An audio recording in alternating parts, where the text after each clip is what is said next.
très bon réveil et une excellente journée à vous, amis téléspectateurs, en compagnie de nos programmes.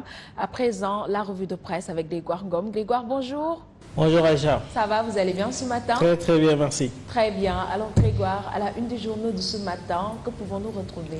Alors Aïcha, nous allons donc prendre la direction de Touba. Bien évidemment, ce sera pour revenir sur ces inondations de fortes pluies qui ont donc envahi bien sûr à cette cité religieuse, et on en parle tout de suite avec nos confrères du quotidien. Le quotidien nous parle de déluge donc ce matin, la publication du groupe Avenir Communication, de revenir donc sur ce calvaire des populations durant toute cette journée, environ 140 mm d'eau en une seule nuit et 2 personnes décédées, des maisons effondrées. Donc l'État promet aujourd'hui des moyens nécessaires donc pour venir en aide à ces populations. Même son de cloche à la face de l'As quotidien ce matin, des pluies diluviennes, 2 décès, des dégâts à Touba. Voici donc ce que déplore la publication de nombreux quartiers sinistrés. On évoque ce matin Damatou, Kernion, Touba, Mosquée, Gouimbine, Soura, donc Darou, Manan et Mbake. Entre autres, la situation était donc trop compliquée autour de la grande mosquée de Touba et au niveau des maisons des fils de Cheikh Ahmadou Bamba, constaté ainsi le sous-préfet. Vox Populi quotidien dans la foulée, placard de ce matin, inondation à Touba, 2 morts, 7 blessés, des scènes de chaos, 140 mm de pluie au Bic Rouge, tombé sur la ville sainte, des centaines de maisons prises par les eaux. Le porte-parole du Khalifa confirme ainsi et rappelle avoir alerté depuis l'année dernière sur pareille catastrophe. La tribune quotidien parlant donc de la situation, note Touba englouti, 2 morts et 30 maisons emportées.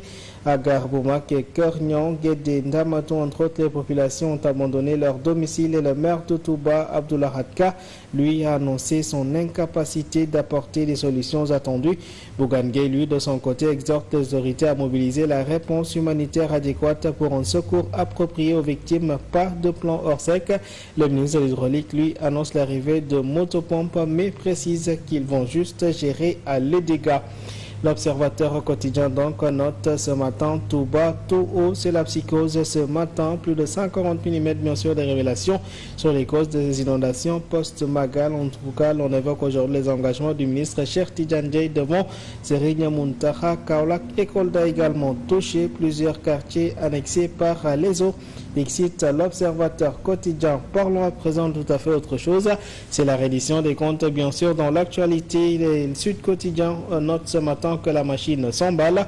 La traque des biens supposés mal acquis a franchi ainsi un nouveau palier hier mardi 17 septembre, une date à retenir avec le garde des Sceaux.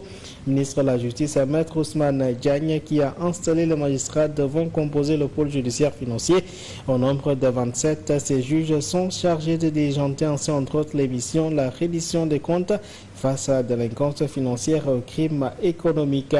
L'info quotidien parlant de ce sujet donc de parler ce matin sur bien sûr ce garde des Sceaux qui arme ainsi les 27 membres, et la mise en place du pôle judiciaire financier est une réponse aux nombreux défis posés par l'exigence citoyenne de redevabilité, la mondialisation de l'économie, les flux rapides de capitaux, les multiples réseaux criminels selon le ministre. Cette nouvelle formation judiciaire spécialisée vient ainsi s'ajouter aux structures existantes pour davantage lutter contre les actes de prévarication et asseoir ainsi une gouvernance éthique et exemplaire. Bosby le jour de noter également, parlant de ce sujet accusé, l'avez-vous, Ousmane Diagne, de noter ainsi une réponse aux nombreux défis de redevabilité. Mbacké Fall, lui, dira pas de règlement de compte, mais une réduction de compte de nos faibles ressources. Abdoulaye Ba, lui, espère voir un pouvoir judiciaire assez fort. Les retards de publication des rapports télévisés également. Bosby le jour en parle avec la GN Mimi. Le rapport sur le 16 attendu, la dernière relance d'Ibrahim Seck, le président.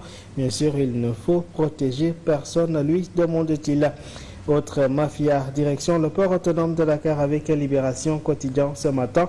C'est la douane qui démantèle bien sûr cette mafia au port, est visée par une opposition de sortie du territoire national déclarant en douane Elhaj Malik Diop intercepté lundi à Rosso alors qu'il tentait de fuir le pays. Éclaboussé, Dubai Port World transige avec la douane et casque plus de 3 milliards de francs CFA. Libération annonce ainsi 3 transitaires qui ont donc été placés sous mandat de dépôt. Record quotidien dans l'actualité sportive à présent nous amène à parler de la Ligue des Champions. Les étoiles, les voici. Lautaro Martinez ou encore Kevin De Bruyne. Voici leur choc assez prometteur pour ce soir au niveau de l'Etihad Stadium. En attendant, le Paris Saint-Germain, donc sans Papin face à Gérone, ce sera au Parc des Princes. On s'interroge toujours sur le visage de ce PSG. Dortmund, donc un obstacle de taille pour Bruges. Le Real Madrid hier s'est imposé dans la douleur face à Stuttgart. Le Bayern Munich a humilié tout simplement Zagreb. Liverpool a renversé les Milan et la Juventus dominé les PSV Eindhoven. Aston Villa, lui, a réussi son grand retour en Ligue des Champions. On termine par le Dakarois quotidien et la lutte avec cette altercation violente dans un bar à Dafas refait surface et encore de la pire des manières. Le lutteur de face encore est toujours été arrêté. Aïcha, ainsi voilà la presse du jour à toutes et à tous. Une très bonne lecture. Très bonne lecture à vous, amis téléspectateurs. Merci beaucoup, Grégoire. Merci à toi également. Alors, rendez-vous est pris dans la deuxième partie. Dans quelques minutes pour le journal. À tout à l'heure. Merci à Grégoire Ngom, amis téléspectateurs. Restez bien avec nous. Tout de suite, nous passons à la revue politique avec Pape Malik Thiam.